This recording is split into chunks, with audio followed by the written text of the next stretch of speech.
विपक्ष अगर ये कह रहा है कि ईवीएम का खेला हुआ है तो विपक्ष कुछ करता क्यों नहीं है, रास्तों पर क्यों नहीं आता फिर? विपक्ष अपनी आवाज़ उठाए तो कौन उठाए? विपक्ष अगर आवाज़ उठाता तो कहता है जी देखो हार गए तो कह रहे हैं ईवीएम का खेला हो गया, जो राज्यों में जीते हो वहाँ से हट जाओ। एक तरफा वोट पड़ा है आदिवासियों का, हेमंत सोरेन की पार्टी जो है उनको, झारखंड मुक्ति मोर्चा को, एक तरफा। क्वेश्चन तो यही उठेगा ना सर कि ईवीएम का खेला वहाँ क्यों नहीं हुआ? हार गई। देखिए सर, ठीक है, ईवीएम में जो है आज तक कोई भी घपला हो नहीं सकता। हाँ, हो नहीं सकता, ठीक है ना। ईवीएम में कुछ भी आप जो है कुछ टेक्निकल चीज़ ऐसा नहीं उसको हैक नहीं कर सकते। ठीक है, जो सॉफ्टवेयर वगैरह होता है, सॉफ्टवेयर चीज़ को आप हैक कर सकते हो। ईवीएम में जो है इलेक्ट्रोमैकेनिकल चीज़ें रहती है, मैकेनिकल चीज़ें रहती है। मैकेनिकल चीज़ें मशीन जिसको आप हैक नहीं कर सकते। सॉफ्टवेयर जब तक नहीं इंस्टॉल नहीं होगा तब तक नहीं हो सकता। ठीक है, ये बात अलग हो गई ईवीएम की बात। दूसरी बात ये है कि हम जनता की भी प्रॉब्लम है। काउंटर क्वेश्चन एक, सर ईवीएम हैक नहीं हो सकता, उसके बारे में एक मिनट रुको यार, मैं जवाब दे रहा हूँ, एक का एक करके। इजराइल ने पेजर धमाका किया था, उसमें सिर्फ पेजर के अंदर कौन सा सॉफ्टवेयर रखता है? वो तो टोटल हार्डवेयर पे खेलता। कहाँ से बैठे बैठे उसने कहाँ पे धमाका कर दिया? ये कहने वाली बातें हैं। बनाओ किसी और को दोस्त, आपका वोट है, आपका मत है, आपकी इच्छा है, वो आपको उसमें कोई जबरदस्ती नहीं है। इस बात को ये मत कहो कि ये हो नहीं सकता, हो बहुत कुछ सकता है। इस बात को ये मत कहो कि नहीं हो सकता। आंसर मैं दे रहा हूँ। जो है इलेक्शन कमीशन ऑफ इंडिया ने चैलेंज किया था, जितने सारे ऑपोजिशन वाले जो क्लेम कर रहे थे ना, चैलेंज किया था इस डेट में आइए हैक करके दिखाइए। क्यों नहीं गए? क्यों नहीं गए? साहब गए तो उनको जाने क्यों नहीं दिया? क्यों नहीं गए थे? जो वकील साहब गए थे उनको जाने क्यों नहीं दिया था? क्यों नहीं गए थे? यानी कोई भी नहीं आया था क्लेम करने के लिए। ठीक है ना। रही बात जो है इलेक्शन की बात है, हमारी जनता की हमारी भी कुछ गलतियां हैं। हम जो है कैंडिडेट्स को हम देखते नहीं है कि एक साल के अंदर में काम करे। काम से पूछ रहा हूँ आपसे, अब विपक्ष ये कह रहा है कि सर ईवीएम में खेला नहीं हो रहा है, ईवीएम ही बदली जा रही है, बैटरी उसकी जो फुल आ रही है, 99% बैटरी आ रही है, मतलब ईवीएम को ही बदला जा रहा है। अगर होता तो अभी जो है ईवीएम के अंदर गड़बड़ी नहीं की जा रही है, ईवीएम बदला ही जा रहा है। ईवीएम के अंदर गड़बड़ी नहीं करा जा रही है, गड़बड़ी जो हमारी जनता में है, हम किस कैंडिडेट को चूज़ कर रहे हैं। ठीक है ना, हमारे ऊपर है, हम सही कैंडिडेट्स को चाह रहे हैं कि नहीं चाह रहे हैं। ठीक है, हमको क्या चाहिए डेवलपमेंट पे मुद्दा ही नहीं है, मुद्दा तो अब यहाँ पर ये आ गया कि ईवीएम का।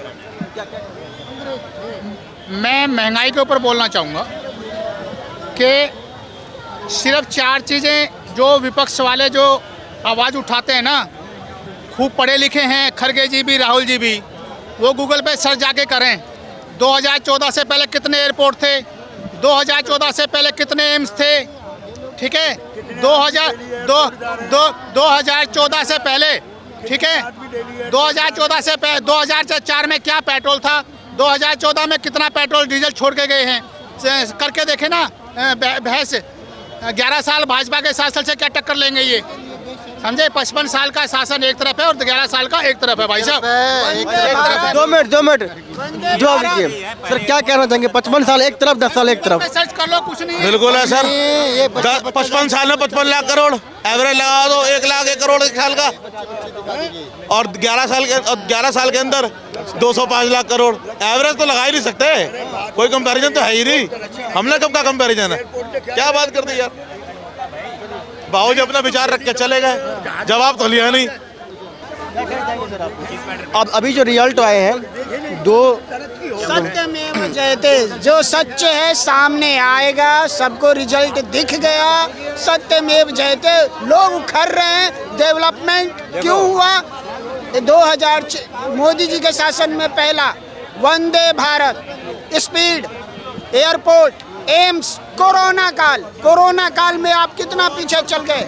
फिर भी इंफ्रास्ट्रक्चर डेवलपमेंट सब चीज़ कर रही है सरकार, फिर भी कह रहे हो कि नहीं कर रही है। ये कहाँ की बात है? सिर्फ एक ढाल कटोरा लेके मांगने तो नहीं है। एक प्रधानमंत्री कितने घूम के विदेश, छोटे बच्चे मांग रहे, क्या कर रहे हो? नहीं, उसके बाद आप पहले आप कह रहे हो आरक्षण कहाँ है? आरक्षण हर जगह तो ये बोलेंगे भैया, ये बोलेंगे। मजदूर को मिल रहे हैं, राशन मिल रहा है, फ्री सब कुछ मिल रहा है, लेकिन जो में चुनाव हुए, क्या कहना चाहेंगे उसके? नहीं, सत्यमेव जयते, जो सत्य है सामने आएगा। इसमें हार का कोई बहाना नहीं। आपने मेहनत नहीं की, रिजल्ट नहीं आया, इसके बाद 1000 बहाने।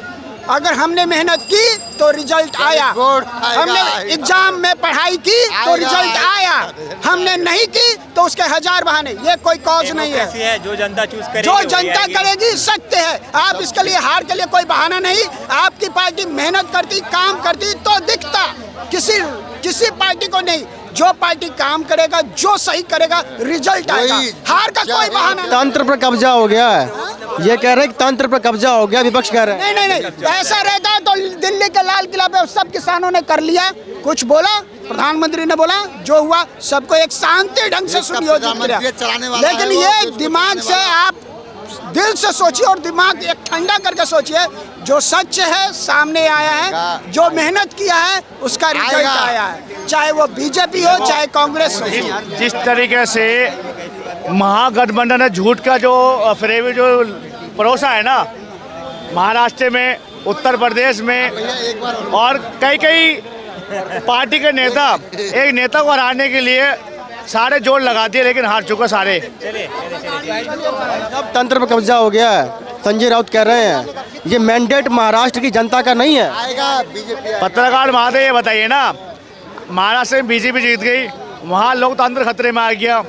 झारखंड में जीत गई जेएमएम, वहाँ लोकतंत्र खतरे में क्यों नहीं आया भाई? कुछ करने के लिए एक में जीत रहे हैं, एक में हार रहे हैं। ये सारे जो है ना, ये बौखला गए हैं इंडियन अलायंस वाले। इनके पास ना विकास के लिए कुछ मुद्दा था, ना युवा को कोई मुद्दा था, ना देश को तरक्की करने का कोई मुद्दा था। इनको सिर्फ सत्ता की भूख थी और महाराष्ट्र की जनता ने इनको अच्छे से सबक सिखाया।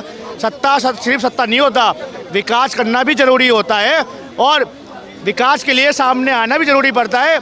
जिस तरीके से हमारे देवेंद्र फडणवीस जो मुख्यमंत्री थे महाराष्ट्र के, दबा के काम करा महाराष्ट्र में, दबा के काम करा मुंबई में, जब भी तो वहाँ के लोगों ने जिताया था बीजेपी को भारी बहुमत से, वो भी छोटे मोटे अंतर में नहीं, भारी बहुमत जिताया महाराष्ट्र में। और क्या चाहिए भाई? उत्तर प्रदेश में 9 में 7 सीटें आ गई बीजेपी के, और ये कह रहे क्या भाई लोकतंत्र खतरे में आ गई, संविधान खतरे में आ गई? कौन सी संविधान खतरे में आ गई भाई? संविधान खतरे में वहाँ पे जेएमएम, वहाँ पे झारखंड में क्यों नहीं आई फिर? अब कह रहे हैं कि ईवीएम की बैटरी जो है तो 99% आ रही है चार्जिंग में। भाई ईवीएम में खेला नहीं हो रहा, ईवीएम ही चेंज हो रही है। पत्रकार महोदय मैं वही तो कह रहा हूँ, जहाँ कांग्रेस जीतती है ना वहाँ ईवीएम हैंग नहीं होता, जहाँ बीजेपी जीत जाती है वहाँ ईवीएम हैंग हो जाता है। तो इनका संयंत्र जो है ना, भारत की जनता समझ रही है अच्छे तरीके से, और आने वाले समय में भी दिल्ली में भारतीय जनता पार्टी जीतेगी, ये मेरा मानना है। भाई साहब क्या कहना चाहेंगे? भाई साहब मैं तो कोई बोले, हाँ कुछ बोले। 2 राज्यों के विधानसभा चुनाव हुए, रिजल्ट आए, खुश हैं आप लोग? हाँ भाई हम तो खुश हैं। कह रहे हैं कि ईवीएम का खेला हुआ है, ईवीएम में कहीं कहीं छिड़खानी हुई है, उसके बाद ही रिजल्ट आया है। ये भाई देखो, ईवी इतनी बड़ा सेक्टर है, इतना पैसा खर्च करती है इंडियन गवर्नमेंट, तो मुझे ऐसा लगता नहीं कि उसमें छेड़खानी होगी। अगर छेड़खानी होती तो छेड़खानी जब हो रही थी जब बोलना चाहिए था आपको, तो आपने पहले क्यों नहीं बोला? तो ये बात है, मेरे को लगता नहीं। ये तो अपोजिशन की हमेशा खेल होता है कि भाई ये गलत रिजल्ट आया, ये है वो है। तो मेरे ख्याल से गवर्नमेंट ने बढ़िया काम करा है, उसको रिजल्ट मिला है। अच्छा, मोदी सरकार से खुश हैं आप लोग? बहुत बढ़िया भाई, हर मोदी घर घर मोदी। क्या कुछ काम लगता है आपको एज ए यंगस्टर? लगता है भाई, आप देख लो, आप यूपी में देख लो, दिल्ली में देख लो, मतलब मुझे ऐसा लगता है कि एज इन गवर्नमेंट वो बहुत बढ़िया काम कर रही है। अगर काम करे नहीं तो भाई अब बन गए थे क्या दोबारा? ये काम तो अच्छे करे तभी तो ये बन गया, दिक्कत ये है।